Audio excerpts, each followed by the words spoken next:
بسم اللہ الرحمن الرحیم۔ السلام علیکم ورحمۃ اللہ۔ ماشاء اللہ تبارک اللہ۔ زیارت کیجیے مسجد الحرام کی، اور میں ساتھ میں ادا کرتا ہوں نبی کریم صلی اللہ علیہ وسلم کے الفاظ۔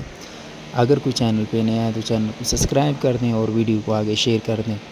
رسول اللہ صلی اللہ علیہ وسلم نزول قرآن کے وقت بہت سختی محسوس فرمایا کرتے تھے، اور اس کی علامتوں میں سے ایک یہ تھی کہ یاد کرنے کے لیے آپ اپنے ہونٹوں کو ہلاتے تھے۔ ابن عباس رضی اللہ تعالیٰ عنہ نے کہا، میں بھی اپنے ہونٹ ہلاتا ہوں جس طرح آپ ہلاتے تھے۔ سعید کہتے ہیں، میں بھی اپنے ہونٹ ہلاتا ہوں جس طرح ابن عباس رضی اللہ تعالیٰ عنہ کو میں نے ہلاتے دیکھا۔ پھر انہوں نے اپنے ہونٹ ہلائے۔ ابن عباس رضی اللہ تعالیٰ عنہ نے کہا، پھر یہ آیات اتری کہ اے محمد، قرآن کو جلد جلد یاد کرنے کے لیے اپنی زبان نہ ہلاؤ، اس کا جمع کر دینا اور پڑھا دینا ہمارے ذمے ہے۔